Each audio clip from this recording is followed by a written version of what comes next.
Hello పిల్లలు, how are you? Fine. MPPS Gandithanda YouTube క్లాస్కు స్వాగతం. పిల్లలు అల్లరి బాగా చేస్తున్నారా? అల్లరి చేయొద్దు. మరి క్లాసెస్ స్టార్ట్ అయినాయి కదా, మీరు టీవీలో వినండి. అలాగే దాంతోపాటు మేము పంపించే లెసన్స్ కూడా మీరు వినండి. ఓకేనా పిల్లలు? మరి ఇప్పుడు నేను కొన్ని క్వశ్చన్స్ అడుగుతాను, మీరు సమాధానాలు చెప్పండి. ఓకేనా? మీ కుటుంబంలో ఎవరెవరు ఉంటారు? అమ్మ, నాన్న, పిల్లలు. Okay, good. అలాగే ఇంకా కొన్ని కుటుంబాలలో అమ్మ, నాన్న, ఇద్దరు పిల్లలు, నాన్నమ్మ, తాతయ్య ఇలా కూడా ఉంటారు. Okay, good. ఇంకా కొన్ని కుటుంబాలలో అమ్మ, నాన్న, ఇద్దరు పిల్లలు, అలాగే నాన్నమ్మ, తాతయ్య, పెద్దనాన్న, చిన్ననాన్న, ఇంకా చిన్నమ్మ, పెద్దమ్మ, వాళ్ళ పిల్లలు ఇలా కలిసి కూడా ఉంటారు. అంటే దీన్ని బట్టి చెప్పండి పిల్లలు, కుటుంబాలన్నీ ఒకే రకంగా ఉన్నాయా? గుడ్. ఒకే రకంగా లేవు. మరి పిల్లలు, మీ ఇంట్లో ఉన్న పెద్దవాళ్ళు, అమ్మమ్మ, తాతయ్య, ఇంకా వాళ్ళ అమ్మ వాళ్ళ కుటుంబాలు ఎలా ఉండేవో మీరు ఒకసారి అడిగి చూడండి. ఎలా ఉండేవి? వాళ్ళు చాలా పెద్ద కుటుంబాలు, ఉమ్మడి కుటుంబాలుగా ఉండేవి. మరి ఇప్పుడు చిన్న కుటుంబాలే ఉంటా ఉన్నాయి. అంటే కుటుంబం ఎప్పుడు ఒకే రకంగా ఉండదు. మరి కుటుంబంలో ఇలా మార్పులు జరుగుతూ ఉంటాయి. మరి ఆ కుటుంబంలో మార్పుల గురించి, కుటుంబ వ్యవస్థ మరియు మార్పుల గురించే ఈరోజు మనం తెలుసుకుందాం. ఓకేనా పిల్లలు? మరి ఇక్కడ ఒక చిత్రం కనిపిస్తూ ఉంది, మీరు చూడండి. ఇది ఎక్కడ ఉన్నారు? హాస్పిటల్లో. అక్కడ బెడ్ పైన కూర్చొని ఉంది, చూసారా? ఆ అమ్మాయి వందన. వాళ్ళంతా వందన కుటుంబం. మరి వందన చాలా సంతోషంగా ఉంది కదూ? ఎందుకు? వందనకు చెల్లి పుట్టింది. అందుగురించి వాళ్ళందరూ కూడా చాలా సంతోషంగా ఉన్నారు. మీరు ఎప్పుడైనా ఇలా చిన్నపిల్లలు పెట్టినప్పుడు వెళ్ళారా హాస్పిటల్కు? ఎలా అనిపించింది? చాలా సంతోషంగా అనిపిస్తుంది కదూ?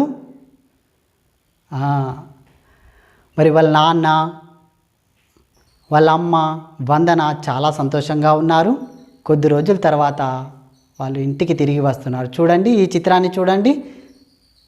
దీంట్లో వాళ్ళ నాన్న వాళ్ళ అమ్మను, ఆ చిన్న చెల్లిని తీసుకొని ఇంటికి వస్తూ ఉన్నారు.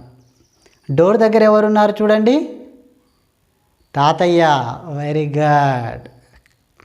మరి ఇప్పుడు చెప్పండి, వాళ్ళు సంతోషంగా ఇంట్లోకి వస్తూ ఉన్నారు కదా, మీరు ఈ చిత్రాన్ని గమనించండి. చాలా ఈ చెల్లి పుట్టకముందు, వందనకు చెల్లి పుట్టకముందు వాళ్ళ ఇంటిలో, వందన వాళ్ళ ఫ్యామిలీలో ఎంతమంది ఉండేవారు?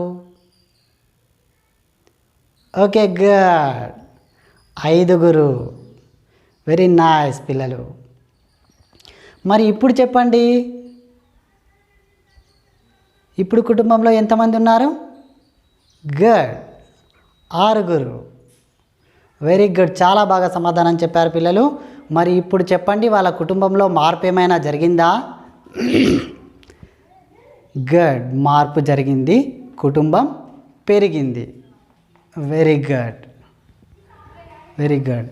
అయితే పిల్లలు, మరి కుటుంబంలో మార్పు జరిగింది, పాప పుట్టింది కదా, వాళ్ళ పనుల్లో కూడా చాలా మార్పులు వస్తాయి.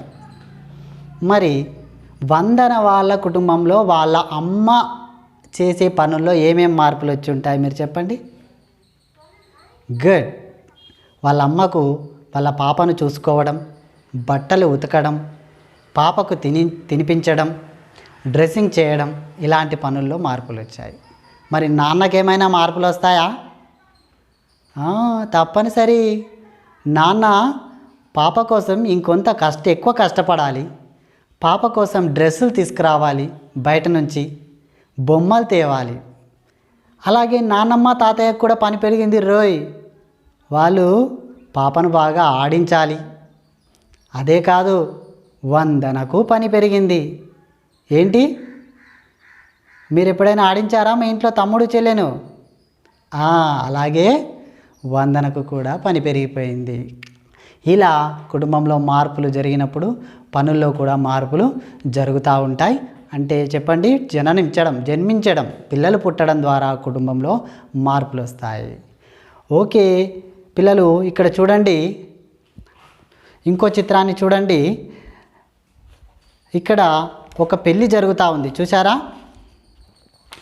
ఒక పెళ్ళి జరుగుతూ ఉంది. అది రాణి వాళ్ళ అన్నయ్య. అక్కడ పెళ్ళి కొడుకున్నాడు, చూసారా మీరు? రాణి వాళ్ళ అన్నయ్య. మీరు ఎప్పుడైనా పెళ్ళికి వెళ్ళారా? ఎలా ఉంటుంది? బాజా భజంత్రీలు, చప్పుళ్ళు, పిప్పి సన్నాయిలు కదా, భోజనాలు అన్నీ చాలా బాగుంటాయి కదా. మరి అక్కడ రాణి వాళ్ళ అన్నయ్య పెళ్ళి జరిగింది కదా. మరి పెళ్ళి జరిగిన తర్వాత రాణి వాళ్ళ కుటుంబంలో ఏం మార్పులు వస్తాయి? Right, good. వాళ్ళ కుటుంబంలోకి ఒక కొత్త వ్యక్తి వచ్చింది, వాళ్ళ వదిన. అంటే వాళ్ళ కుటుంబ సంఖ్య పెరిగింది. అంటే పెళ్ళి జరగడం ద్వారా పెళ్ళి కొడుకు ఇంట్లో సంఖ్య పెరిగింది. ఓకే పిల్లలు, చాలా బాగా చెప్పారు. మరి పెళ్ళి కూతురు ఉంది కదా, వాళ్ళ అన్నయ్య భార్య, మరి వాళ్ళ ఇంట్లో ఏమైనా మార్పులు వస్తాయా? రైట్, అక్కడ కూడా మార్పులు వచ్చాయి. పెళ్ళి కూతురును వాళ్ళు అత్తారింటికి పంపించారు కదా, అందుకే అక్కడ సంఖ్య తగ్గిపోయింది. ఓకే, గుడ్ పిల్లలు. మరి రాణి వాళ్ళ అన్నయ్య వాళ్ళ ఇంట్లో భవిష్యత్తులో ఇంకేమైనా మార్పులు వస్తాయా? రైట్, పెళ్ళి తర్వాత పిల్లలు పుట్టడం, సంఖ్య పెరగడం, ఇలా జరుగుతుంది. వెరీ గుడ్ పిల్లలు. ఇప్పుడు చెప్పండి ఒకటి, జన్మించడం ద్వారా మరియు పెళ్ళిళ్ళు జరగడం ద్వారా కుటుంబంలో మార్పులు జరుగుతాయి. ఓకే పిల్లలు, ఇంకొక చిత్రాన్ని చూడండి, ఇక్కడ గమనించండి. అక్కడ ఒక వ్యక్తి లెటర్ పట్టుకొని ఉన్నాడు, చూసారా?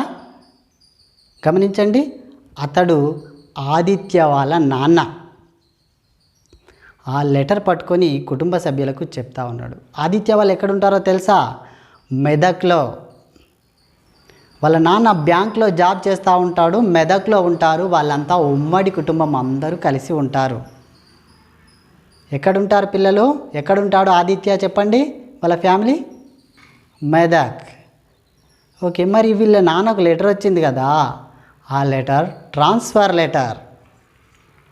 వాళ్ళ నాన్నకు నిజామాబాద్కు ట్రాన్స్ఫర్ అయ్యింది. ఇప్పుడు ఏమి జరుగుతుంది చెప్పండి మరి? గుడ్.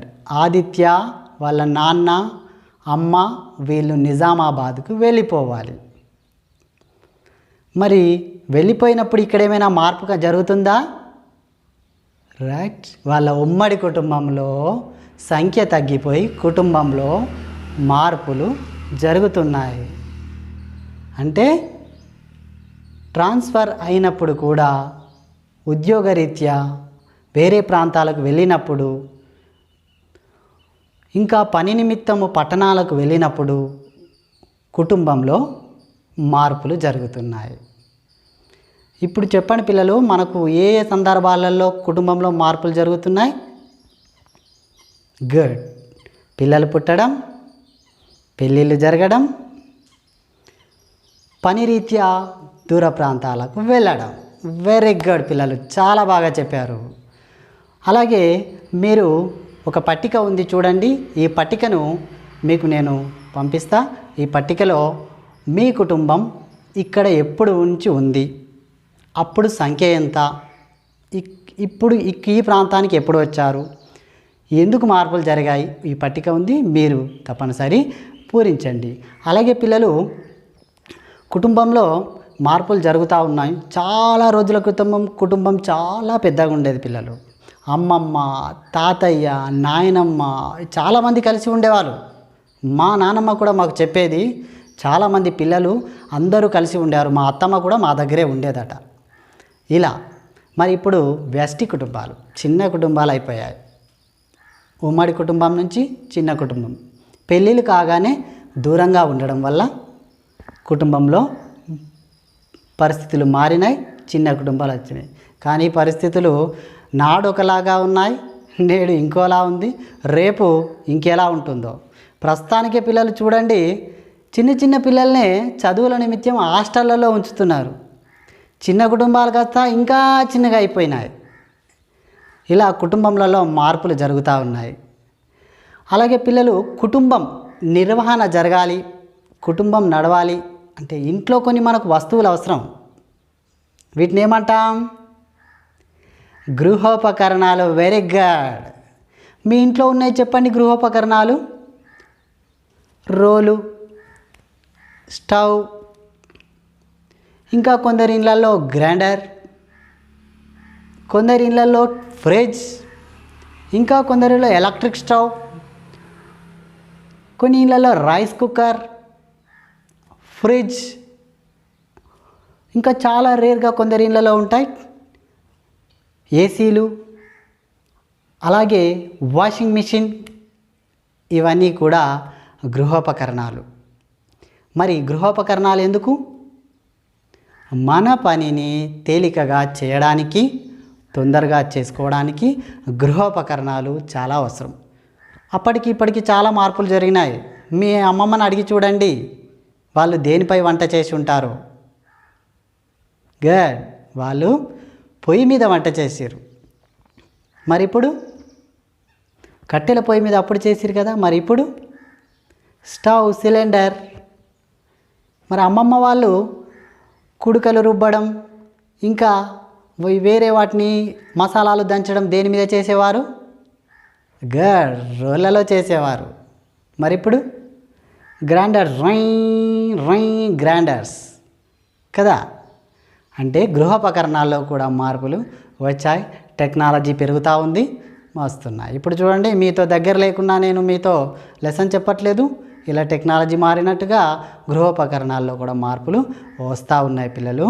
ఓకే, వెరీ గుడ్ పిల్లలు. చెప్పండి, ఇప్పుడు మన కుటుంబ వ్యవస్థలో మార్పులకు కారణాలు ఏమేమిటి మనం చెప్పుకుందాం చెప్పండి. పిల్లలు పుట్టడం, పెళ్ళిళ్ళు జరగడం, ఇంకా ట్రాన్స్ఫరు, బదిలీ రీత్యా, పని రీత్యా దూరంగా పోవడం కదా. ఓకే పిల్లలు, చాలా బాగా లెసన్ విన్నారు. అలాగే మీకు కొన్ని దీనికి సంబంధించిన అసైన్మెంట్స్ మరియు వర్క్షీట్స్ మీకు పంపిస్తాం. మీరు తప్పనిసరి వాటిని చేయాలి. ఓకేనా పిల్లలు? Very good. లెసన్ విన్నందుకు వెరీ గుడ్. Thank you.